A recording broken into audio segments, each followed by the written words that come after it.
السلام علیکم ورحمۃ اللہ وبرکاتہ۔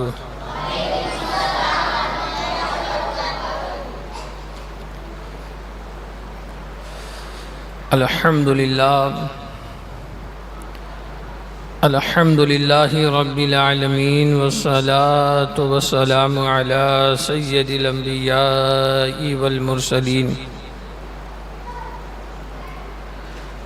طیبین الطاہرین وابنہ الغوث العظم جیلانی وخواجہ اعظم اجمیری اجمعین، اما بعد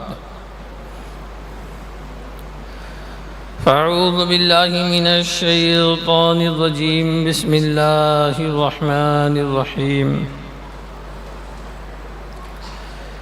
اہدنا الصراط المستقیم صراط الذین انعمت علیہم غیر المغضوب علیہم ولا الضالین۔ صدق اللہ العظیم وصدق رسول النبی الکریم، ونحن علی ذلک لمن الشاہدین والشاکرین والحمد للہ رب العالمین۔ درود پاک پڑھی، اللہم صلی علی سیدنا و مولانا محمد معادن الجود والکرم وعلى آلہ واصحابہ وبارک وسلم، صلاۃ و سلام علیک یا سیدی یا رسول اللہ۔ یا رسول اللہ انظر حالنا، یا حبیب اللہ اسمع قالنا، اننی فی بحر حم مغرق خذ یدی ساحل لنا اشکالنا۔ بکار خیش حیرانم اغثنی یا رسول اللہ، پریشانم پریشانم اغثنی یا رسول اللہ۔ شہاب کس نوازی کن طبیبا، چارہ سازی کن مریض درد سیانم اغثنی یا رسول اللہ۔ یا رسول اللہ غم ہو گئے بے شمار آقا، بندہ تیرے نثار آقا۔ بگڑا جاتا ہے خیل میرا آقا، آقا سوار آقا۔ مجدار میں آ کے ناؤ پھنسی ہے، دے ہاتھ کے ہو جاؤں پار آقا۔ ٹوٹی جاتی ہے پیٹھ میری للہ، یہ بوجھ اتار آقا۔ ہلکا ہے اگر ہمارا پلہ، بھاری ہے تیرا وقار آقا۔ یا رسول اللہ ایک طرف آدائے دی، ایک طرف ہے حاسدی، بندہ ہے تنہا شاہ تم پہ کروڑوں درود۔ اگرچہ بے حد ہے قصور، تم ہو عفو و غفور، بخش دو جرم و خطا، تم پہ کروڑوں درود۔ غوث اعظم بمن بے سر و ساما مدد، قبلہ دی مدد، کعبہ ایماں مدد۔ ما ہما محتاج تو حاجت روا المدد، یا غوث اعظم سیدہ۔ مشکلات بے عدد داریں مع المدد، یا غوث اعظم پیر ماں۔ معینہ دستگیرہ بادشاہ مرشدہ، یا خواجہ بطفیل رحمت للعالمین چشم کرم برما۔ قابل احترام بزرگوں اور دوستو، قرآن کریم کی سورہ فاتحہ کی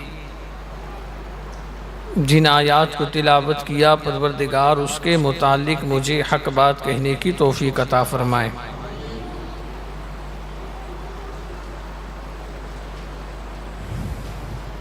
ہماری 5ویں گفتگو، جس میں ہم نے بہت ساری نصیحت آمیز باتوں کو سنا، خلفائے راشدین میں حضور سیدنا ابو بکر صدیق، سیدنا فاروق اعظم اور سرکار عثمان ذو النورین رضی اللہ تعالی عنہ کے فضائل اور ان کے ایثار اور جانثاری کو جو سنا، خدا بندے کو دوست ہمیں ان اسلاف کی پیروی کرنے کی توفیق عطا فرمائے۔ قرآن جو کتاب ہدایت ہے، جس کو اللہ تبارک و تعالی نے انسانوں کی ہدایت کے لیے رسول کریم صلی اللہ تعالی علیہ وسلم کے قلب منور پر نازل کیا، ہر چیز کا روشن بیان قرآن کے اندر ہے۔ اللہ فرماتا ہے یضل بہ کثیرا ویہدی بہ کثیرا وما یضل بہ الا الفاسقین، کہ بہت سے لوگ اس سے گمراہ ہوں گے اور بہت سے ہدایت پائیں گے، اللہ فاسقوں کو راہ نہیں دیتا۔ تو قرآن جو کتاب ہدایت ہے، اس سے انسان گمراہ کیسے ہوگا کہ وہ جو انسان قرآن کو اپنی عقل سے سمجھنے کی کوشش کرے گا اور احادیث طیبات کے مطلب، حدیث اور قرآنی آیات کے مطلب اپنی محدود معلومات پر رکھ کر اور اس میں اپنے لیے آسانی نکال کر سمجھے گا اور اس پر عمل کرے گا تو یقیناً وہ انسان ہلاک ہوگا۔ قرآن کریم کو اگر سمجھنا ہے تو بزرگان دین کی زندگی، صحابہ کی زندگی، رسول پاک صلی اللہ تعالی علیہ وسلم کے اقوال اور سرکار کی حدیثوں سے قرآن کو سمجھا جائے گا۔ قرآن میں اللہ تبارک و تعالی نے جو ارشاد فرمایا کہ بندو، سورہ فاتحہ میں کہ تم اللہ سے جب دعا کرو تو سیدھا راستہ مانگو، اس پہ چلنے کی توفیق مانگو، ان لوگوں کا راستہ جن پر تو نے انعام کیا، ان لوگوں کا راستہ مانگو۔ دنیا کی نعمتیں تمہیں مل جائے گی اگر تم سیدھے راستے پر رہو گے تو۔ اسی لیے بزرگان دین کہتے ہیں کہ اپنے بچوں کو دین سکھا دو، باقی تمام تر چیزیں دین تمہارے بچوں کو سکھا دے گا۔ آج ماں باپ اپنے بچوں کو ہر چیز سکھاتے ہیں مگر قرآن نہیں سکھاتے، دین نہیں سکھاتے۔ آخر میں ہوتا کیا ہے کہ وہ بچے آگے چل کے ماں باپ کے نافرمانی کرتے ہیں اور جو ہے اپنے ماں باپ کو اذیتیں دیتے ہیں۔ کسی جگہ میں نے پڑھا تھا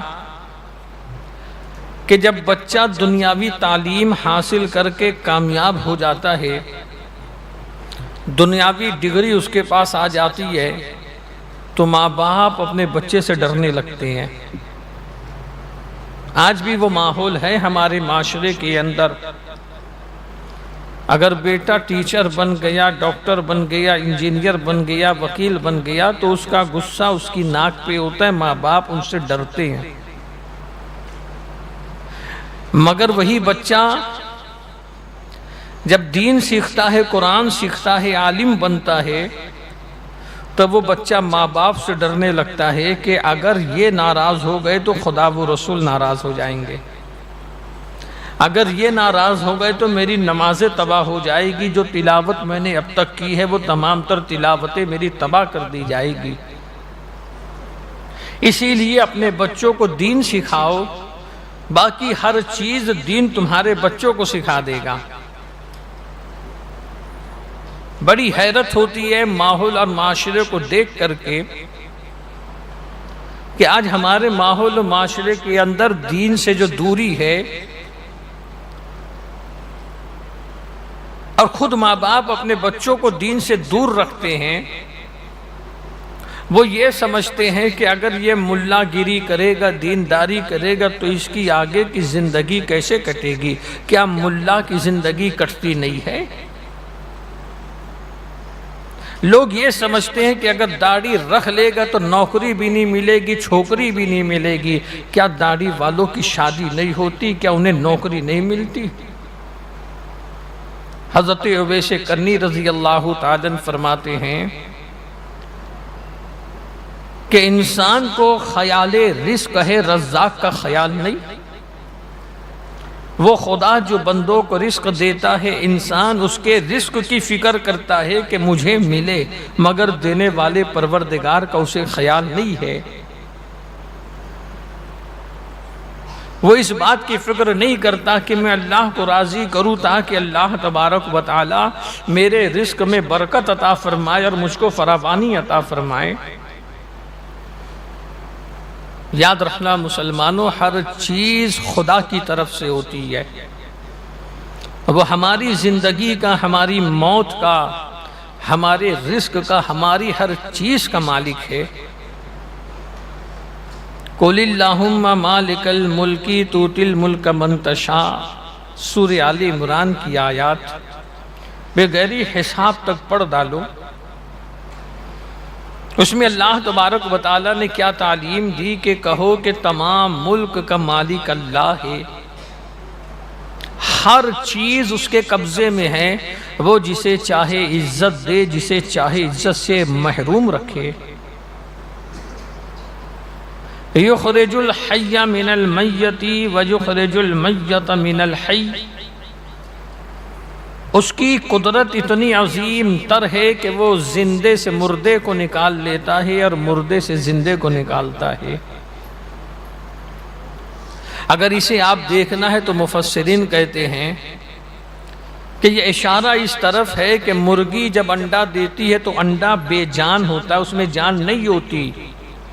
مرغی زندہ ہے مگر اس کے اندر سے بے جان انڈا نکلتا ہے، اور پھر اللہ کی قدرت دیکھو کہ اسی انڈے میں سے پروردگار زندہ مرغی بھی نکال لیتا ہے، جو اتنی عظیم قدرت والا ہے کہ دین سے رات کو، رات سے دین کو نکالتا ہے۔ تو بتاؤ مسلمانوں، اگر مسلمان اس کی عبادت کرے، مسلمان اس کو راضی کرے، تو کیا اللہ تبارک و تعالی اپنے ایسے بندے کو رزق سے محروم رکھے گا؟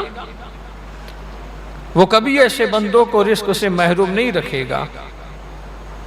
وہ کفار و مشرکین، وہ یہود و نصارہ جو بتوں کی، درخت کی، آنکھ کی، چاند و سورج کی پوجا کرتے ہیں، پروردگار عالم انہیں بھی رزق عطا فرماتا ہے۔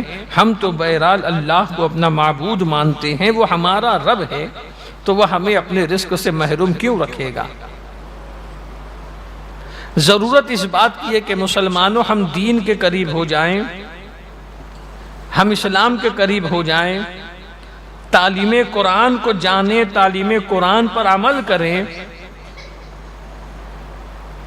ساری کامیابی، سارا راز، ہر قسم کا سکون اسی چیز کے اندر ہے۔ کیا وجہ تھی کہ بدر میں 313 تھے، ہزاروں کے لشکر پر غالب آ گئے؟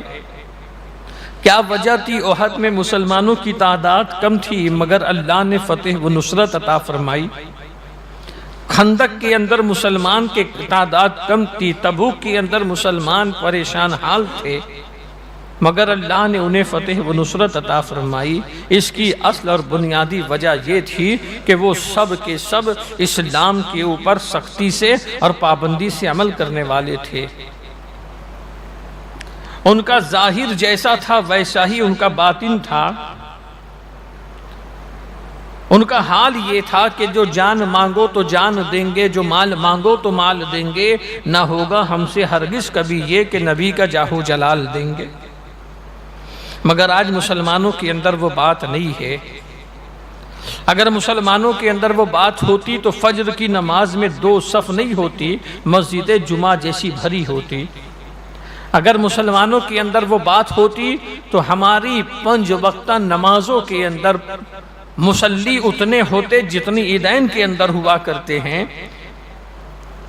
مگر افسوس کہ دنیا کی رنگینیوں کو دیکھ کر کے، دنیا کی خوبصورتیوں کو دیکھ کر کے ہم نے دنیا کو ہی اپنا سب کچھ سمجھ لیا۔ یاد رکھنا مسلمانوں، دنیا کتنی بھی کما لو، ایک دن ہمیں آپ کو سب کو دنیا اور دنیا کی تمام تر چیزیں چھوڑ کر کے اس دنیا سے جانا ہے۔ سکندر ذوالقرنین جو بڑے عظیم بادشاہ تھے، اللہ نے بڑی سلطنت عطا فرمائی تھی، وزیروں کو نصیحت کی تھی کہ جب میرا انتقال ہو جائے تو میرے دونوں ہاتھ کو میرے جنازے کے باہر کر دینا۔ وزیروں نے کہا کہ یہ کیا نئی چیز تم لے کر کے آ رہے ہو؟ تو بادشاہ نے کہا میں دنیا والوں کو یہ چیز بتانا چاہتا ہوں کہ دنیا والوں، وہ سکندر جو بہت بڑا بادشاہ تھا، جس نے بہت لمبی حکومت کی ہے، مگر جب آج دنیا سے گیا ہے تو خالی ہاتھ گیا ہے۔ اس کی سلطنت اس کے ساتھ نہیں ہے، اس کی فوج اس کے ساتھ نہیں ہے، اس کی رعایا کنیز اور خادم اس کے ساتھ نہیں ہے، سب کچھ دنیا میں چھوڑ کر کے وہ خالی ہاتھ آیا تھا اور خالی ہاتھ دنیا سے جا رہا ہے۔ اے مسلمانوں، ہمیں بھی دنیا سے خالی ہاتھ جانا ہے۔ جو چیز ہم اور آپ لے کر کے جائیں گے وہ نمازوں کا تحفہ ہوگا، وہ تلاوت قرآن پاک کی فیضان ہوں گے، وہ تسبیحات و تحلیل ہوگی، وہ درود پاک کا ورد ہوگا، وہ رسول اللہ کی اطاعت ہوگی، وہ رسول اللہ کی غلامی ہوگی۔ تو سمجھداری تو اسی میں ہے نا مسلمانوں، کہ مسلمان دنیا میں رہتے ہوئے اپنی آخرت کی تیاری کرے۔ وہ انسان بڑا بے وقوف ہوتا ہے، وہ انسان بڑا نادان ہوتا ہے جو اپنے آگے کی تیاری نہیں کرتا ہے، جو اپنے آنے والے وقت کی تیاری نہیں کرتا ہے۔ آپ دیکھیں اگر مندی کا ماحول چھانے لگے تو انسان راشن کو جمع کرنے لگتا ہے کہ نامعلوم یہ مندی کب ختم ہوگی، اگر کھانا ختم ہو گیا ہم کھانے کے محتاج ہو جائیں گے۔ آدمی بڑی سوچ کر کے پیسہ خرچ کرتا ہے کہ نامعلوم یہ مندی کب ختم ہوگی، کبھی پیسہ ختم ہو گیا تو تکلیف آئے گی۔ تو ہم آنے والے کل کی تیاری ایک دن پہلے کرتے ہیں، وہ آنے والا کل آئے گا چلا جائے گا مسلمانوں، مگر آنے والی قیامت کی ہمارے پاس کیا تیاری ہے؟ اس زندگی کی کیا تیاری ہمارے پاس ہے جو زندگی کبھی نہ ختم ہونے والی زندگی ہوگی؟ ایک بادشاہ تھا، کئی مرتبہ اس واقعے کو جمعہ کے خطاب میں اور ظہر کے درس میں میں نے عرض کیا ہے۔ ایک بادشاہ تھا، بادشاہوں کے مزاج بڑے عجیب ہوا کرتے ہیں، ان کے شوق بڑے نرالے ہوا کرتے ہیں۔ بادشاہ نے مقابلہ کروایا تھا، بے وقوفی کا مقابلہ، کہ کون سب سے بڑا بے وقوف ہے، کون سب سے بڑا نادان ہے۔ بڑے بڑے بے وقوف بادشاہ کے دربار میں آئے، سبوں نے اپنی اپنی بے وقوفی کو دکھایا، سب اپنی اپنی بے وقوفی دکھاتے گئے۔ ایک بے وقوف جیت جاتا ہے، بہت بڑا نادان تھا، بہت بڑا بے وقوف تھا، اس کو انعام و اکرام سے نوازا گیا۔ انعام و اکرام لے کے وہ اپنا راستہ لے لیا۔ کئی دن کے بعد اس بے وقوف کو معلوم پڑا کہ بادشاہ بہت بیمار ہے اور اس کی زندگی کا آخری وقت ہے، وہ مرنے والا ہے۔ اب بے وقوف عیادت کے لیے آتا ہے۔ دیکھیے مسلمانوں، کبھی کبھی ایسا ہوتا ہے کہ بے وقوف بھی کبھی کبھی عقل مند والوں کی بات کر دیا کرتے ہیں۔ دنیا بے وقوف سمجھتی ہے مگر رہتے بڑے دانش مند ہیں، رہتے بڑے ہوش مند ہیں۔ وہ بے وقوف آ کر کے بادشاہ سے ملاقات کیا، خیریت پوچھا۔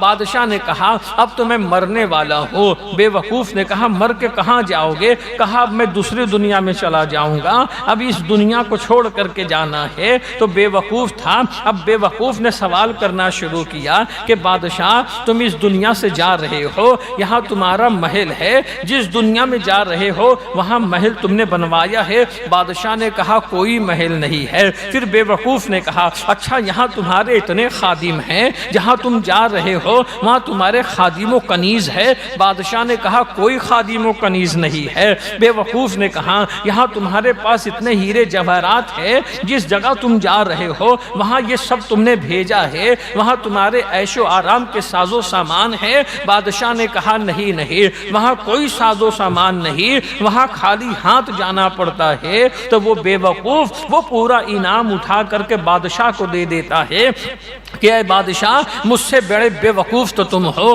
مجھ سے بڑے نادان تو تم ہو، اس لیے کہ دانشمند انسان وہ ہوتا ہے کہ جو جانے سے پہلے اپنے آرام کی پوری تیاری کر لیا کرتا ہے، اپنے سکون کی پوری تیاری کر لیا کرتا ہے۔ اس کو ایک مثال کے ذریعے اور سمجھتے ہوئے چلیے مسلمانوں، آپ کہیں پہ نیا مکان لے، وہ نیا مکان اس لیے لے کہ اس مکان کے اندر آپ کو رہنا ہے، چار دیواری بن جائے گی تو چار دیواری بنتے ساتھ آپ جا کے رہنے نہیں لگو گے، چار دیواری بننے سے پہلے جب چار دیواری بن گئی، آپ کا مکان تیار ہو گیا، مکان کے تیار ہونے کے بعد تمہاری زندگی میں جتنے ساز و سامان کی ضرورت ہوگی وہ تمام ساز و سامان پہلے آپ وہاں پہ لے جا کر کے رکھیں گے۔ آپ کو صوفے کی ضرورت ہے، پہلے صوفہ وہاں پہ پہنچائیں گے، آپ کو پلنگ کی ضرورت ہے، پہلے پلنگ وہاں پہنچائیں گے، آپ کو اے سی کی ضرورت ہے، پہلے اے سی وہاں پہ پہنچائیں گے، آپ کو فریج کی ضرورت ہے، پہلے فریج وہاں پہ پہنچائیں گے۔ یہ تمام تر چیزیں کیا ہے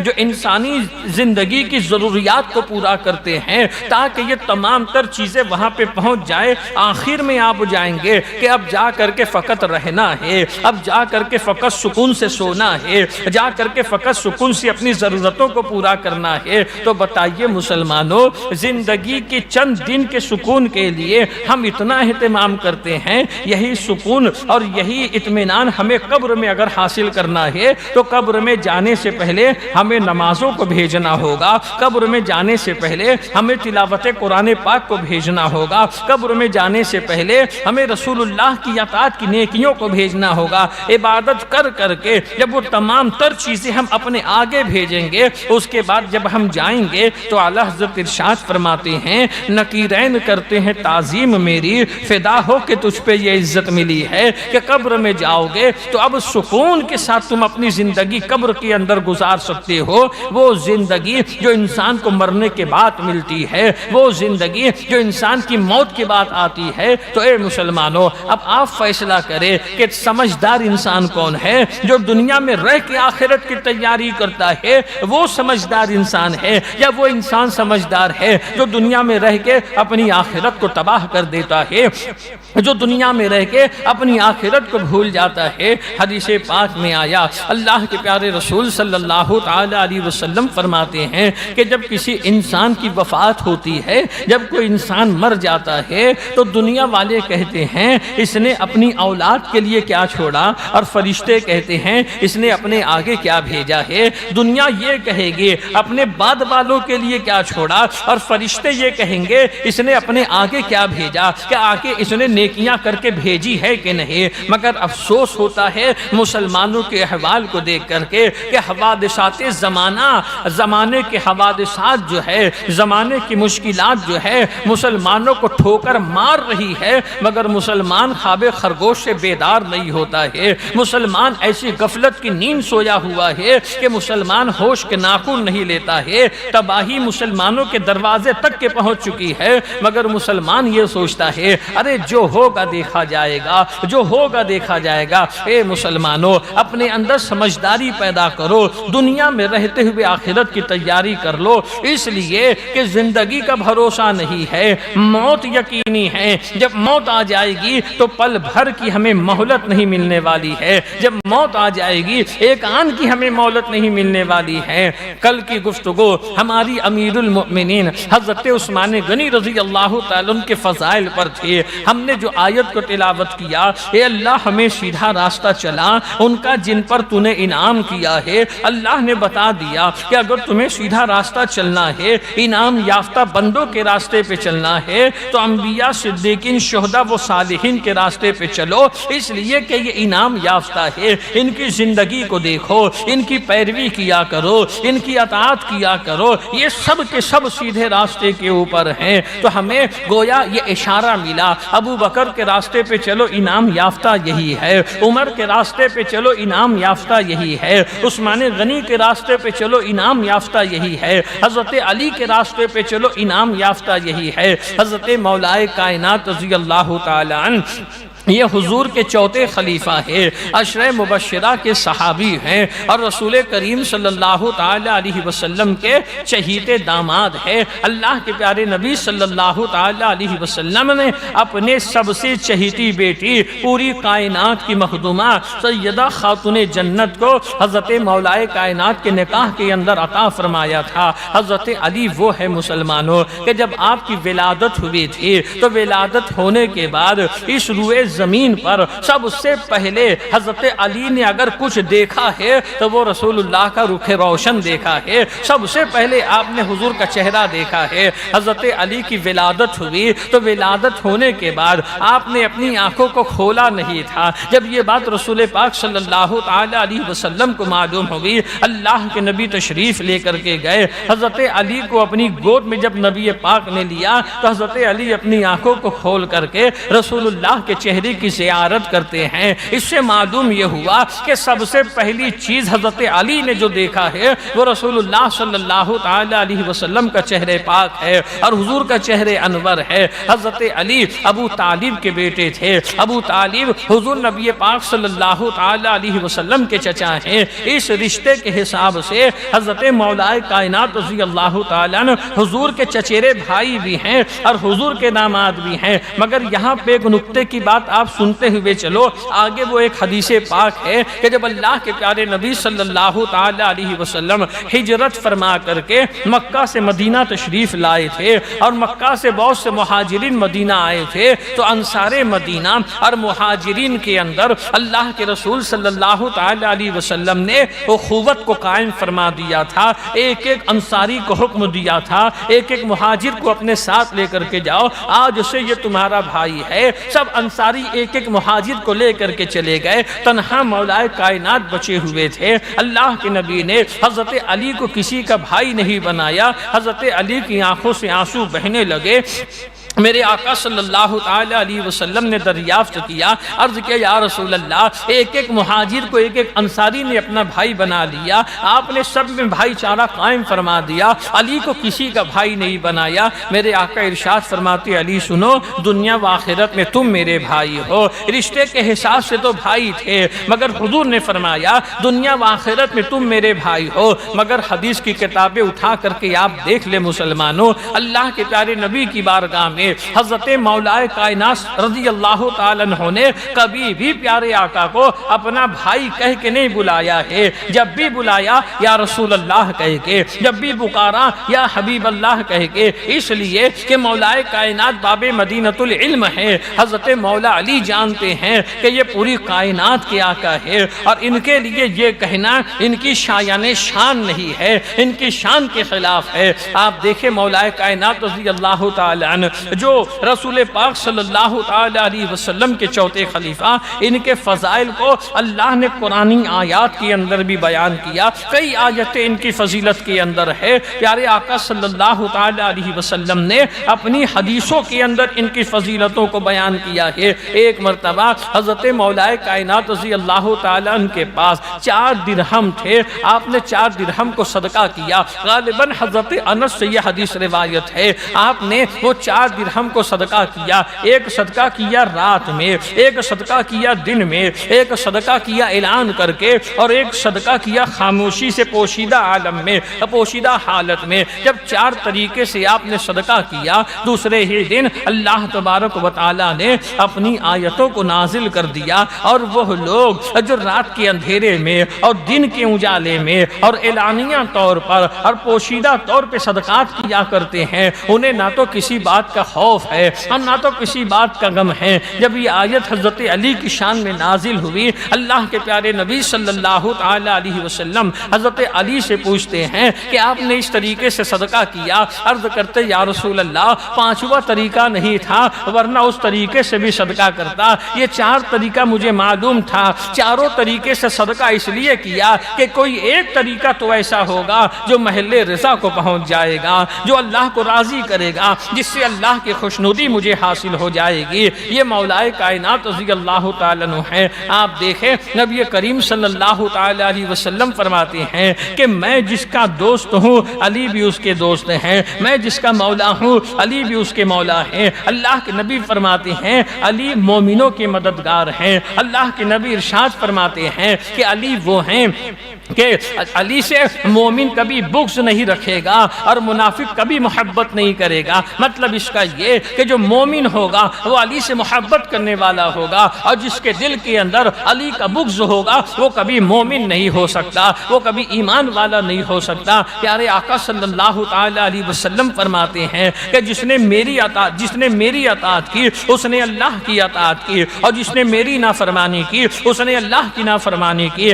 اور پھر حضور فرماتے ہیں جس نے علی کی اطاعت کی اس نے میری اطاعت کی، اور جس نے علی کی نافرمانی کی اس نے میری نافرمانی کی۔ رسول پاک صلی اللہ تعالی علیہ وسلم ارشاد فرماتے ہیں کہ علی اور قرآن یہ ایک ساتھ رہیں گے، اور یہ ایک ساتھ حوض کوثر پہ آنے والے ہیں۔ جہاں علی ہوں گے وہاں قرآن ہوگا، اور جہاں قرآن ہوں گے وہاں علی ہوگا۔ یہ مولا کائنات رضی اللہ تعالیٰ عنہ کی ذات ہے مسلمانوں۔ اور آپ دیکھیے اللہ کے پیارے نبی صلی اللہ تعالی علیہ وسلم نے حضرت علی کے تعلق سے جو فرمایا، انا مدینۃ العلم و علی بابھا، کہ میں علم کا شہر ہوں اور علی اس کے دروازے ہیں۔ علی ہی اس علم کے دروازے ہیں اور میں علم کا شہر۔ ایک حدیث یہ انا دار الحکمت و علی بابھا، کہ میں حکمت کا گھر ہوں اور علی اس کے دروازے ہیں۔ وہ مقام بلند اللہ تبارک و تعالی نے مولا کائنات شیر خدا رضی اللہ تعالیٰ عنہ کو عطا فرمایا ہے۔ اب ان کی رسول سے محبت کو دیکھیے،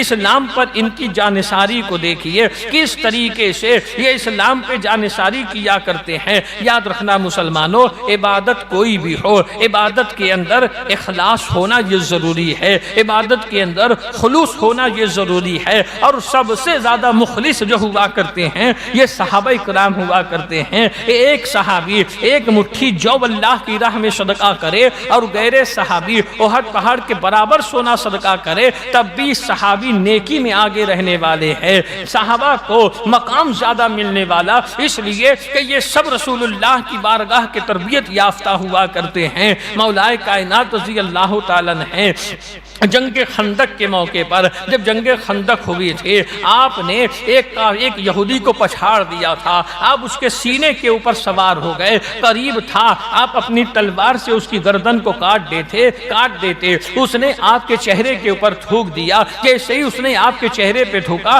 اسی وقت آپ اس کے سینے سے اتر کے جانے لگتے ہیں۔ اب وہ یہودی تھا، اسی وقت اس کے دل کے اندر یہ خیال پیدا ہوا کہ یہ میرے اوپر غالب آ چکے تھے، چاہتے تو مجھے قتل کر دیتے مگر انہوں نے مجھے قتل نہیں کیا۔ اس نے آواز دی علی بتاؤ تم نے مجھ کو پچھاڑ دیا تھا، چاہتے تو مجھے قتل کر دیتے، تم نے مجھے چھوڑ کیوں دیا؟ مولا کائنات ارشاد فرماتے ہاں میں نے تجھے پچھاڑ دیا تھا، چاہتا تو قتل کر دیتا، مگر جب میں تیرے سینے پہ سوار ہوا اور جب میں نے تلوار اٹھائی اس وقت تک کہ وہ کام فقط اللہ کی رضا کے لیے تھا، اس کی خوشنودی کے لیے تھا، مگر جیسے ہی تو نے میرے چہرے کے اوپر تھوکا ہے میرے نفس نے مجھے غصہ دلایا۔ اب اگر تجھے قتل کرتا تو تیرا قتل کرنا میرے نفس کے لیے ہوتا، اس لیے میں نے تجھے چھوڑ دیا کہ میں جو کام کرتا ہوں اللہ کی رضا کے لیے کرتا ہوں، اللہ کی خوشنودی کے لیے کرتا ہوں۔ حضرت مولا کائنات رضی اللہ تعالیٰ یہ دارالخلافت انہوں نے کوفہ کو بنایا تھا۔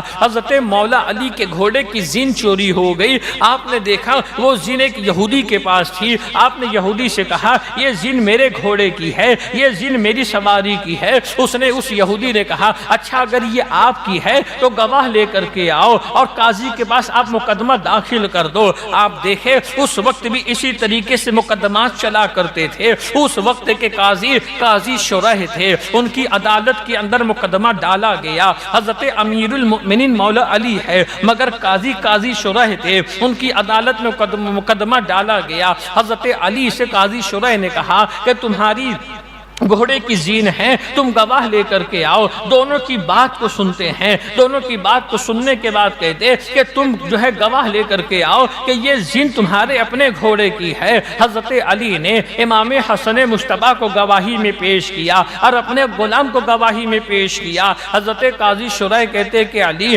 میرے نزدیک جو ہے بیٹے کی اور غلام کی گواہی مانی نہیں جاتی ہے اور تمہارے نزدیک مانی جاتی ہے، ان دونوں کے درمیان یہ مسئلہ مختلف حنفی تھا، قاضی شرح نے حضرت علی کے مقدمے کو خارج کر دیا اور نکال دیا۔ حضرت علی خاموشی سے اس کمرے اور عدالت کے باہر آتے ہیں۔ یہودی نے مولا علی کے چہرے کو دیکھا کہ عجیب بات ہے، امیر المؤمنین ہیں، سلطان اسلام ہیں، مومنوں کے سردار ہے، ان کا مقدمہ خارج ہوا، اس کے بعد بھی انہیں افسوس نہیں ہے، کس بات نے انہیں اس چیز سے روکا ہے، انہیں غصہ نہیں آیا۔ یہودی کے دل نے گواہی دی، فقط وہ مذہب اسلام ہے کہ جو مسلمانوں کو غصہ کرنے سے روکتا ہے اور اپنے منصب و عہدے کا غلط استعمال کرنے سے روکتا ہے۔ اسی وقت مولا علی کی بارگاہ میں آ کر کے کہتا کہ حضور، آپ کے گھوڑے کی زن میں نے چورائی تھی، مگر آپ کے اس عمل کی وجہ سے میرا دل آپ کے اوپر فدا ہو گیا ہے، میں کلمہ پڑھ کے داخل اسلام ہوتا ہوں۔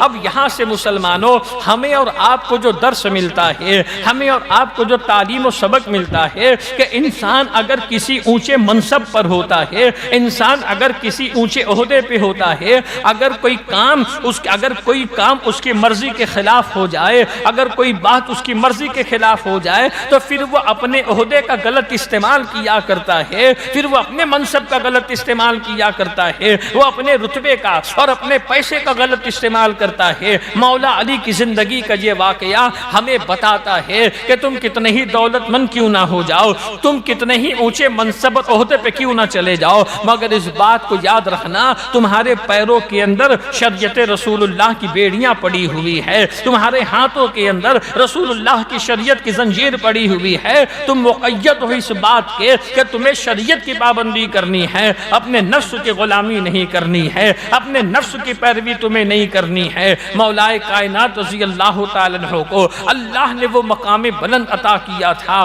آپ کی بارگاہ میں ایک مرتبہ ایک نوجوان آتا ہے، روتے روتے حاضر ہوتا ہے، عرض کرتا امیر المؤمنین انصاف کر دے۔ مولا علی اس سے اس کا مسئلہ پوچھتے ہیں، آپ دیکھیں کیسے باب مدینۃ العلم ہے، علم کے شہر کے دروازہ کیسے ہے۔ اس نوجوان نے کہا حضور آپ فیصلہ فرما دے۔ مولا علی نے کہا تیرا معاملہ کیا ہے؟ عرض کرتا کہ حضور میری ماں نے اس بات کا انکار کر دیا کہ میں اس کا بیٹا ہوں، 9 مہینہ مجھے اپنے شکم میں رکھی ہے، 2 سال مجھے دودھ پلائی ہے، اب جب میں جوان ہو گیا تو میری ماں کہتی کہ میں اس کا بیٹا ہی نہیں ہوں، اس نے مجھے اپنے گھر سے نکال دیا ہے۔ مولا علی نے پوچھا کس قبیلے کی تیری ماں ہے؟ اس نے بتایا۔ مولا علی نے اس کی ماں کو بلوایا، اس کی ماں بھی آتی ہے اور اس کے 4 بھائی بھی ساتھ میں آتے ہیں۔ مولا علی اس خاتون سے پوچھتے ہیں کیا بات ہے؟ خاتون کہتی کہ یہ جوان میرا بیٹا نہیں ہے، میں تو اب تک کنواری ہوں، اب تک میری شادی نہیں ہوئی، اور یہ مجھ پر غلط الزام لگا کر میرے قبیلے میں مجھے بدنام کرنے کی کوشش کرتا ہے۔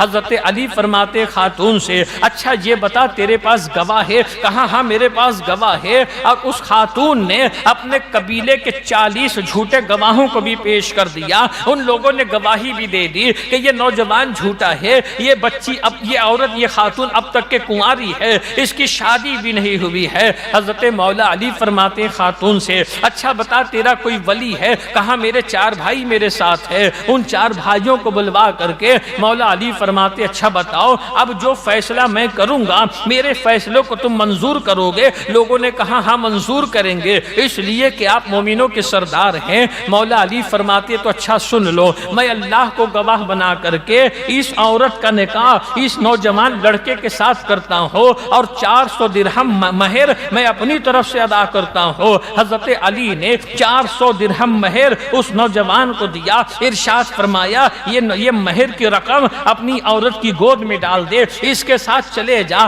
کل صبح میرے پاس دونوں اس حالت میں آنا کہ غسل کے پانی تمہارے بالوں سے ٹپکتے رہیں۔ اس نوجوان نے وہ 400 درہم اپنی عورت کی گود میں ڈالا، جیسے ہی مہر کی رقم ملی ہے عورت چلانے لگی جہنم جہنم، اے امیر المؤمنین معاف فرما دے، یہ بیٹا میرا ہی ہے، کیا کوئی ماں اپنے بیٹے سے نکاح کر سکتی ہے؟ یہ سب کچھ میں نے اپنے گھر والوں کے دباؤ میں کیا ہے، اپنے بھائیوں کے دباؤ میں کیا ہے۔ یہ حضرت علی کا علم ہے مسلمانوں کہ باب مدینۃ العلم کیسے ہیں۔ ایک مرتبہ 2 مسافر سفر کر رہے تھے، دوران سفر آپ دیکھیے مولا علی کا علم علم کیسا ہے، دوران سفر ایک کے پاس 5 روٹیاں تھیں اور ایک کے پاس فقط 3 روٹیاں تھیں۔ اب دوران سفر جب کھانے کا وقت ہوا، یہ کھانا کھانے کے لیے بیٹھے، 3 روٹی والے نے اپنی 3 نکالی، 5 والے نے اپنی 5 نکالی، روٹی کو ملا دیے تو اب یہ 8 روٹی ہو گئی۔ انہوں نے ابھی اب کھانا شروع کرنے والے ہی تھے کہ ایک مسافر وہاں سے گزرنے لگا۔ جب مسافر گزرنے لگا تو ان دونوں نے کہا کہ کھانا حاضر ہے، آ کر کے کھانے میں شامل ہو جاؤ۔ یاد رکھنا مسلمانوں، کھانا کھلانا یہ بہت بڑا کار خیر ہے اور یہ ثواب کا کام ہے۔ اللہ کے نبی علیہ الصلوۃ والسلام سے صحابہ نے پوچھا تھا حضور اسلام کا بہترین عمل کیا ہے؟ تو اللہ کے نبی نے فرمایا کھانا کھلاؤ اور سلام کیا کرو، یہ اسلام کا بہترین عمل ہے۔ کھلانے پلانے سے یہ کبھی کم نہیں ہوتا ہے اور کبھی ختم نہیں ہوتا ہے۔ ہر کھانے والا اپنے حصے کا اور اپنے نصیب کا کھایا کرتا ہے، مگر آج مسلمانوں کے اندر مہمان نوازی بھی ختم ہو چکی ہے۔ مسلمان یہ سمجھتا ہے کہ ہم کھلا دیں گے تو ہمارا کم ہو جائے گا۔ دوسری ایک بات یہ کہ مسلمان یہ سمجھتا ہے کہ وہ کتنا کھلاتا ہے جو ہم اسے کھلائے۔ یاد رکھنا مسلمانوں، یہ ممکن ہے کہ اس کے حصے کا رزق اللہ تمہیں عطا فرماتا ہے تاکہ تم اس کی ضیافت کیا کرو، تاکہ تم اس کو کھلایا پلایا کرو۔ حضور غوث پاک ارشاد فرماتے ہیں فرض عبادت کے بعد سب سے زیادہ اجر و ثواب جو ہے وہ اس بات میں کہ بھوکوں کو کھانا کھلایا جائے، کہ فرض نمازوں کے بعد عبادت جو فرض اللہ نے کی ہے اس کے بعد سب سے زیادہ ثواب اس چیز میں ہے کہ تم کھانا کھلایا کرو۔ تو یہ 2 مسافر نے، انہوں نے تیسرے کو اپنے کھانے میں شریک کر لیا۔ کھانا ہوتا ہے، کھانا ہونے کے بعد وہ تیسرا جو شریک ہوا تھا اس نے 8 درہم نکال کر کے ان دونوں کو دے دیا، کہا کہ آپس میں بانٹ لینا۔ اب وہ وہاں سے چلا گیا، بطور تحفہ اس نے دیا تھا کہ آپس میں بانٹ لینا۔ اب وہ وہاں سے چلا گیا۔ 5 روٹی والا کہتا ہے میری روٹی 5 تھی تو 5 میں لوں گا، 3 تو لینا، مگر 3 والا کہتا ہے ہم سب مل کر کے ساتھ میں کھائے ہیں تو میں 3 کیوں لوں، 8 درہم ہے، 4 ہم دونوں ساتھ میں لیں گے، آدھا آدھا بٹوارا ہوگا، جتنا تجھ کو ملے گا اتنا مجھ کو ملے گا۔ اب آپس میں تو میں ہونے لگی۔ اب بات مولائے کائنات کے گوشے گزار ہوتی ہے، حضرت علی کی عدالت میں بات پہنچتی ہے۔ یہ انسانی فطرت ہے مسلمانوں، مال بہت بڑا فتنہ ہے، اتنا بڑا فتنہ ہے کہ جب انسان کو دولت ملتی ہے نا تو وہ اس پہ شکر نہیں کرتا ہے، وہ اس پہ قناعت نہیں کرتا ہے، وہ اس پہ بس نہیں کرتا ہے۔ جب ملتی ہے چاہتا ہے تھوڑا اور مل جائے، جب اور ملتی ہے چاہتا تھوڑا اور مل جائے۔ یہی وجہ ہے نا مسلمانوں کہ جب وراثت تقسیم ہوتی ہے تو آج قوم مسلم کے اندر وراثت شریعت رسول اللہ کے حساب سے کوئی تقسیم کرتا ہی نہیں۔ اگر بھائی ہے تو سوچتا چھوٹے کا مار لو، اپنی بہن کا مار لو، کتنوں کا حصہ دبا کر کے میں بیٹھ جاؤں، یہ سوچتا ہے۔ مگر یاد رکھنا مسلمانوں، ابھی قیامت کا دن باقی ہے، ابھی اللہ کی عدالت میں انصاف ہونا باقی ہے۔ قیامت کے دن اللہ تبارک و تعالی ہماری زندگی کے ایک ایک لمحے کا حساب کرنے والا ہے۔ انما اموالکم واولادکم فتنہ، کہ تمہارے لیے تمہارا مال اور تمہاری اولاد یہ بہت بڑا فتنہ ہے۔ متاع الدنیا قلیل، کہ یہ دنیا کا مال و متاع بہت تھوڑا ہے۔ تم سمجھتے ہو کہ زیادہ لے لیں گے زندگی سکون سے گزرے گی، ایک نہ ایک دن زندگی تو ختم ہو جائے گی۔ سب سے سکون کی زندگی کس کی ہوتی ہے جانتے ہو مسلمانوں؟ ان لوگوں کی زندگی سب سے سکون کی ہوتی ہے جن کے تعلق سے اقبال نے کہا تھا سو جاتے ہیں فٹ پاتھ پہ اخبار بچھا کر، غریب کبھی نیند کی گولی نہیں کھاتے، غریب کو کبھی نیند کی گولی کھانا نہیں پڑتا ہے، وہ تھکے ہارے ہوتے ہیں، وہ فٹ پاتھ پہ اخبار بھی بچھا لیتے ہیں نا تو انہیں اطمینان کی نیند آ جاتی ہے۔ مگر جن کے کمروں میں اے سی ہوتا ہے، جن کے نرم نرم گدے جن کے نیچے ہوتے ہیں، جن کے 400-500 لوم چلا کرتے ہیں، جن کے پاس بڑی بڑی گاڑیاں ہوا کرتی ہے، انہیں سکون نہیں ہوتا ہے۔ وہ نرم گدے پہ اے سی چالو کرنے کے بعد بھی اس بات کے فکر مند ہوتے ہیں پتہ نہیں مقادم کیا کر رہا ہے، پتہ نہیں کاریگر کیا کر رہا ہے۔ ارے حد تو یہ ہو چکی ہے، جب سے ترقی یافتہ زمانہ شروع ہوا ہے کارخانے میں کیمرہ لگا ہوگا اور سیٹ اپنے روم میں بیٹھ کے دیکھتا ہوگا کہ نوکر کیا کر رہا ہے، سیٹ مسجد میں بیٹھ کر کے دیکھتا ہوگا کہ دکان میں جو ہے کارخانے میں نوکر کیا کر رہا ہے، دکان میں دکانداری کیسی چل رہی ہے۔ ارے اللہ کے بندو نادانی چھوڑو مسلمانوں، جب تم خدا کی بارگاہ میں آ گئے ہو تو توجہ اللہ کر لیا کرو۔ تم یہ دیکھو کہ تمہارا رب تمہیں دیکھ رہا ہے، تم اس کو دیکھنے کی کوشش کیوں نہیں کرتے ہو؟ حدیث جبریل ہے، اللہ کے پیارے نبی فرماتے ہیں کہ جب تم نمازیں پڑھو تو یہ تصور کیا کرو کہ تم اپنے خدا کو دیکھ رہے ہو۔ اگر یہ تصور نہ بنے تو یہ تصور بنانا کہ تیرا رب تجھ کو دیکھ رہا ہے۔ اب بتائیے مسلمانوں، ایک تصور ہے کہ تیرا رب تجھ کو دیکھ رہا ہے۔ ابھی ہم مسجد میں بیٹھے ہیں، ہمارا رب ہمیں دیکھ رہا ہے۔ اب بتائیے مسلمانوں، آپ امتحان گاہ میں جاؤ گے، آپ تنہا امتحان گاہ میں بیٹھے ہوں گے، آپ کا ممتحن امتحان لینے والا اکیلا وہ ہے، اکیلے آپ ہو۔ اب بتائیے اس کے سامنے جو ہے اس کے سامنے چیٹنگ کرو گے، اس کے سامنے دیکھ کر کے لکھو گے، اس کے سامنے لرزتے رہو گے، ڈرتے رہو گے کہ اگر ابھی پکڑا گیا پیپر چلا جائے گا۔ اگر تم کارخانے کے اندر لم چلا رہے ہو، تمہارے کارخانے کا مالک آ جائے گا، وہ تمہیں دیکھتا ہوگا، اس کے سامنے تم کوئی غلط کام نہیں کرو گے، یا وہ کارخانے میں نہیں ہے، وہ کسی ایسی جگہ بیٹھا ہے جہاں سے وہ تمہیں دیکھ رہا ہے، مگر تم اسے دیکھ نہیں سکتے، مگر تمہیں یقین ہے کہ وہ تمہیں دیکھ رہا ہے، تو تم اچھے سے چلاؤ گے، تم خیال سے چلاؤ گے، تم کوئی کوتاہی نہیں کرو گے کہ سیٹھ دیکھ رہا ہے، کوتاہی کروں گا نوکری چلی جائے گی، کوتاہی کروں گا روزگار چھین لیا جائے گا۔ اے مسلمانوں، یہ ذہن اللہ کے نبی نے ہمیں اور آپ کو دیا ہے کہ یہ تصور کر تیرا رب تجھ کو دیکھ رہا ہے۔ تو اللہ کے گھر میں آنے کے بعد جو ہے تیرا ذہن جو ہے بازاروں میں رہتا ہے، تیرا ذہن اپنے کارخانے میں رہتا ہے، تیرا ذہن اپنے کاروبار میں رہتا ہے۔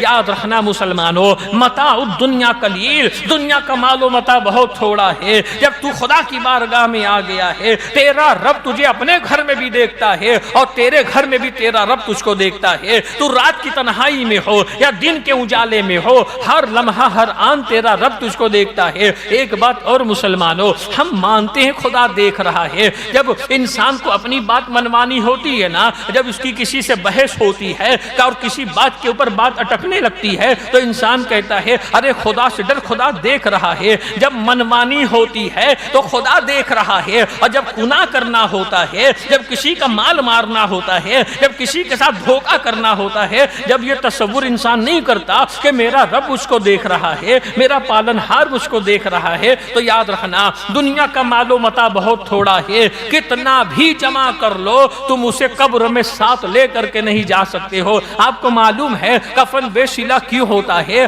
اگر کفن سلا ہوا ہوتا نا تو یہ جتنے امیر کبیر پیسے والے ہیں نا، اور ان کے علاوہ جو پیسوں سے محبت کیا کرتے ہیں، جو دولت سے محبت کیا کرتے ہیں، جن کی نظروں میں دولت کی بڑی قدر و قیمت ہوتی ہے، تو یہ کرتے کیا؟ اپنے اپنے کفن میں جیب لگوا لیتے کہ قبر میں پیسہ ساتھ میں لے کر کے جائیں گے۔ اللہ کی حکمت دیکھو کہ کفن کو بے سلا کر دیا ہے کہ کفن کے اندر جیب نہیں ہوگا، نہ تمہاری قبر میں تجوری ہوگی، وہی چار دیواری ہوگی، اور جو ہے اسی مٹی کے اوپر تمہیں سونا ہوگا۔ بہرکیف مسلمانوں، اب ان دونوں میں آپس میں بحث ہوتی ہے۔ 3 روٹی والا کہتا ہے حصہ برابر کا ہوگا، 5 والا کہتا ہے میری 5 کی 5 میں لوں گا، 3 تو لے گا۔ اب یہ معاملہ مولا علی کی بارگاہ میں جاتا ہے۔ مولا علی نے دونوں کی باتوں کو سنا، دونوں کی بات سننے کے بعد 3 روٹی والے سے ارشاد فرماتے ہیں یہ 3 مل رہا ہے لے لے، ورنہ تیرے حصے میں 1 ہی درہم آئے گا۔ اگر حساب کیا جائے گا تو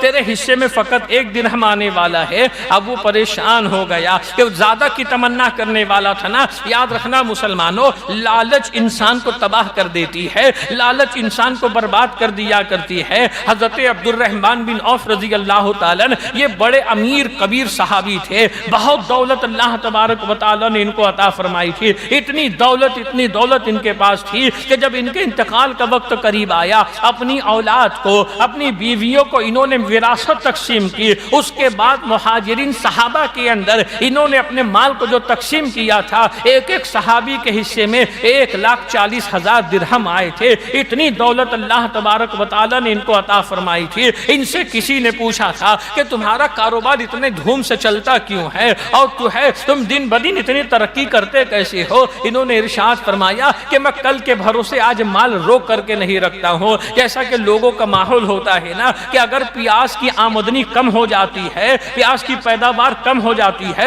تو پیاز بیچنے والے پیاز کو پہلے جمع کر کے رکھ لیتے ہیں، جب مارکیٹ میں پیاز ختم ہوتا ہے تو بھاؤ بڑھا کر کے اس کو بیچا کرتے ہیں۔ اس کا نتیجہ یہ ہوتا ہے کہ وہ مال خراب ہونے لگتا ہے، وہ مال سڑنے لگتا ہے۔ حضرت عبد الرحمن بن عوف فرماتے ہیں کہ زیادہ نفع کی لالچ میں اپنے مال کو روکتا نہیں ہوں اور میں ادھاری دھندا نہیں کرتا ہوں، تو اللہ تبارک و تعالی جو ہے مجھے ترقی عطا فرماتا ہے۔ تو اے انسانوں، مال کی ہوس زیادہ نہ کیا کرو، ترقی کی لالچ زیادہ نہ کیا کرو، اللہ سے مانگو یہ کہ پروردگار تو جتنا چاہے عطا فرما، بس اس میں خیر و برکت عطا فرما دے، اس میں اپنی رحمتوں کا نزول عطا فرما دے۔ کہ آپ دیکھیں نا مسلمانوں، ہم نے ایسوں کو بھی دیکھا ہے جو لاکھ لاکھ روپیہ کماتے ہیں، زندگی اطمینان کی نہیں ہوتی ہے۔ ہم نے ایسوں کو بھی دیکھا ہے جو مہینے کا 10-12 کماتے ہیں مگر زندگی شان سے گزرا کرتی ہے، زندگی اطمینان سے گزرا کرتی ہے۔ تو مال کی لالچ انسان کو تباہ کرتی، اور مال کی لالچ ہی انسان کو دین سے دور کر دیا کرتی ہے، اتنا دور کرتی ہے کہ ہم اس کا اندازہ نہیں لگا سکتے۔ مولا علی نے کہا 3 روٹی والے سے کہ دیکھ 3 مل رہا ہے تو 3 لے لے، اگر حساب کرے گا تو تیرے حصے میں فقط 1 آئے گا۔ اس نے کہا حضور اب حساب بتا دیجئے، حساب سمجھنے کے بعد میں 1 لے لوں گا۔ مولا علی نے فرمایا 5 اس کے پاس تھی، 3 تیرے پاس تھی، تم دونوں کی روٹی ملا دو تو 8 روٹی ہوتی ہے، اور کھانے والے تم 3 تھے۔ اب 8 روٹی کو اگر 3 حصے میں تقسیم کیا جائے تو 24 ٹکڑے ہوتے ہیں۔ جب 24 ٹکڑے ہو گئے تو تم لوگوں نے جو ہے 8 روٹی کے ٹکڑے کھائے ہیں، تو اس طریقے سے جو ہے تیری 3 روٹی کے جو حصے ہوئے تھے 9 حصے ہوئے تھے، جس میں سے تو نے 8 حصہ اپنا کھا لیا ہے، تیرے حصے میں سے فقط 1 ٹکڑا تیرے مہمان نے کھایا ہے، اور تیرے ساتھی کے حصے میں سے اس نے زیادہ کھایا ہے، اس لیے 7 حصہ 7 درہم جو ہے تیرے ساتھی کو ملے گا، اور 1 درہم فقط تجھ کو ملے گا، اس لیے کہ تیرے روٹی کے ٹکڑے میں سے فقط 1 ٹکڑا جو ہے تیرے مہمان نے کھایا ہے۔ یہ حضرت مولا علی کا علم ہے۔ مولا علی کا علم اتنا ہے۔ ایک مرتبہ ایک راستے سے گزر رہے تھے، اب پہاڑ پہ سے پانی گر رہا تھا، وہ جیسے جھرنے میں سے پانی گرتا ہے، لوگ بڑے شوقین ہوتے ہیں جھرنے میں نہانے کے، ایسا نہاتے ہیں کہ بیچارے کپڑا پہن ہی نہیں پاتے، بہہ کر کے نکل جاتے ہیں۔ یاد رکھنا مسلمانوں، اللہ تبارک و تعالی نے مسلمانوں کو حکم دیا ہے اپنی جانوں کی حفاظت کیا کرو۔ ہر مسلمان کے اوپر یہ بات فرض ہے، وہ اپنی جان کی حفاظت کرے، اپنی جان کو وہ ہلاکت میں نہیں ڈال سکتا ہے، اپنی جان کو اپنے ہاتھ سے وہ نقصان نہیں پہنچا سکتا ہے۔ قرآن میں اللہ فرماتا ہے کہ اے نبی، ہم نے مومن کی جان و مال کو جنت کے عوض میں خریدا ہے، ہماری جان بھی اللہ کی دی ہوئی ہے، ہمارا مال بھی اللہ کا دیا ہوا ہے،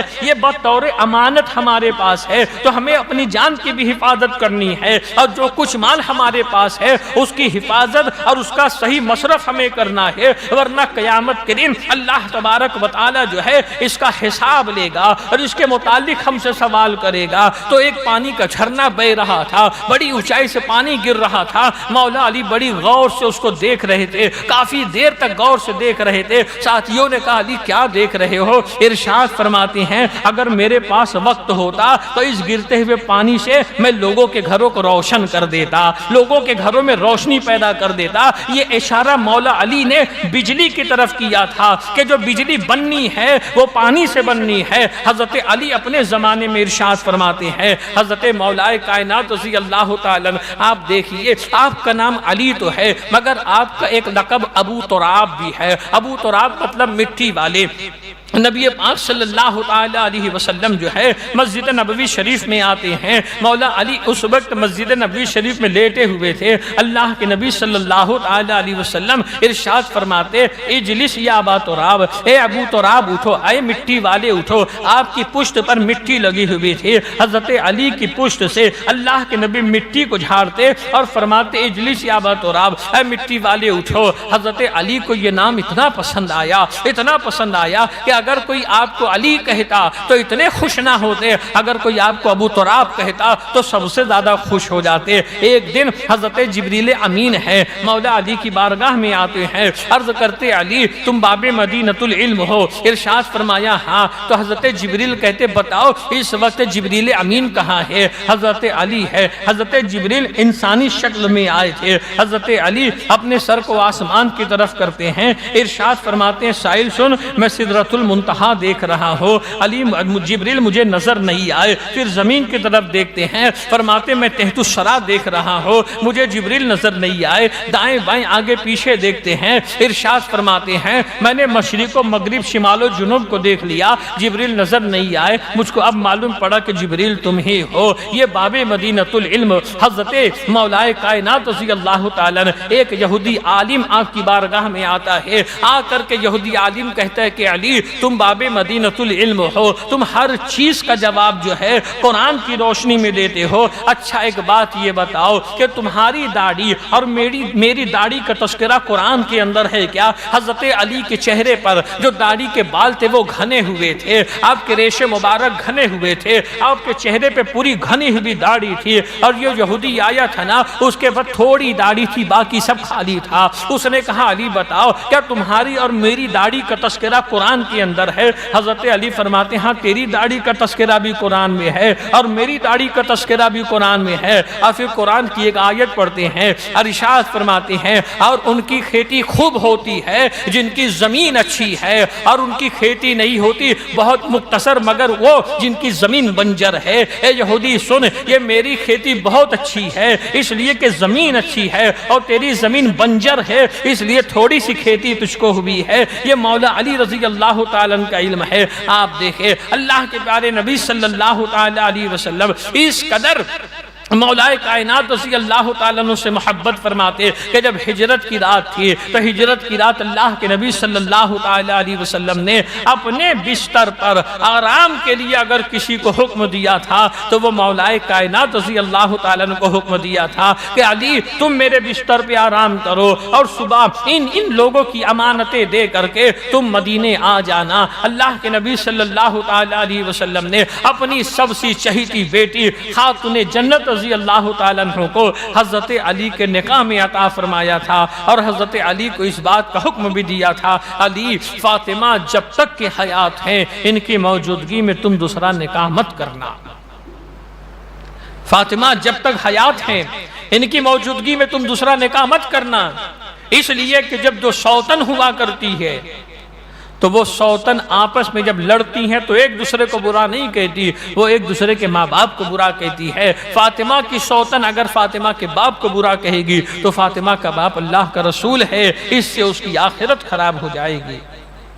مولائے کائنات رضی اللہ تعالیٰ عنہ نے ان کی زندگی کے انگنت واقعات، بعض محدثین فرماتے مفسرین فرماتے ہیں کہ تمام صحابہ کے اندر سب سے زیادہ فضیلت جو ہے حدیث طیبات میں حضرت مولا علی کی فضیلت میں سب سے زیادہ حدیثیں ہیں۔ ہر صحابی اپنی اپنی فضیلت کا مالک ہے۔ آپ دیکھیں جب مکہ فتح ہوا تھا، فتح مکہ کے بعد اللہ کے نبی صلی اللہ علیہ وسلم جب کعبۃ اللہ میں تشریف لائے، اپنے عصے سے تمام بتوں کو حضور نے توڑ دیا، سب بت ٹوٹ گئے۔ ایک بت تھا جو بہت اونچائی پر تھا، حضرت علی نے عرض کیا یا رسول اللہ آپ میرے کندھوں پر کھڑے ہو کر کے اس بت کو توڑ دو۔ نبی پاک صلی اللہ علیہ وسلم فرماتے علی بار نبوت کے بوجھ کو ابو بکر کے علاوہ کوئی نہیں اٹھا سکتا، تم میرے کندھے پہ کھڑے ہو جاؤ اور اس بت کو توڑ دو۔ اللہ کے نبی صلی اللہ علیہ وسلم نے حضرت علی کو اپنے دوش مبارک پہ کھڑا کیا اور حضرت علی نے اس بت کو توڑا۔ یہ مقام حضرت مولائے کائنات رضی اللہ تعالیٰ عنہ کا ہے۔ صدیق اکبر کا مقام کیا کہ حضور فرماتے بار نبوت کے بوجھ کو ابو بکر کے علاوہ کوئی نہیں اٹھا سکتا۔ یہ شرف فقط ابو بکر کو حاصل ہے کہ نبی پاک صلی اللہ علیہ وسلم ان کے دوش مبارک پہ جلوگر ہوں، اور علی یہ شرف میں تمہیں عطا فرماتا ہوں کہ تم میرے کندھوں پہ کھڑے ہو کر کے اس بت کو توڑ دو۔ تو یہ خلفائے راشدین، ایک بات اور یاد رکھیں، اہل سنت کا موقف یہی ہے کہ خلفائے راشدین سب سے پہلے حضرت ابو بکر، پھر حضرت عمر، پھر حضرت عثمان، پھر حضرت علی، ان چاروں کی محبت ایمان کے لیے ضروری ہے۔ اگر ان چاروں میں سے کسی ایک کی بھی محبت نہیں ہوگی تو انسان کا ایمان کبھی کامل نہیں ہو سکتا۔ اللہ کے پیارے نبی صلی اللہ علیہ وسلم فرماتے ہیں کہ میں علم کا شہر ہوں، ابو بکر اس کی بنیاد ہے، عمر اس کی دیوار ہے، عثمان اس کی چھت ہے، اور علی اس کے دروازے ہیں۔ اللہ کے پیارے نبی صلی اللہ علیہ وسلم ارشاد فرماتے ہیں جس نے ابو بکر سے محبت کی اس نے اسلام کو پا لیا، جس نے عمر سے محبت کی اس نے صراط مستقیم کو پا لیا، اور جس نے عثمان سے محبت کی اس کا دل انوار الہی سے منور ہو گیا، اور جس نے علی سے محبت کی اس نے اسلام کی رسی کو مضبوطی سے پکڑ لیا۔ اللہ کے نبی صلی اللہ علیہ وسلم نے اپنی احادیث طیبات میں ان چاروں اصحاب کے تعلق سے کہا ہے کہ ان چاروں کی محبت ہی اسلام کی ایک بنیاد ہے۔ اگر تم ان میں سے کسی ایک کو بھی برا کہو گے تو یاد رکھنا تمہارا ایمان کامل کبھی نہیں ہو سکتا، تمہارا ایمان کبھی تکمیل کو پہنچ ہی نہیں سکتا ہے۔ یہی وجہ ہے نا مسلمانوں، آپ دیکھیں بہت سے فرقے ایسے ہیں جو خلفائے راشدین میں سے شیخین کریمین کو برا کہتے ہیں، حضرت عثمان غنی کو برا کہتے ہیں۔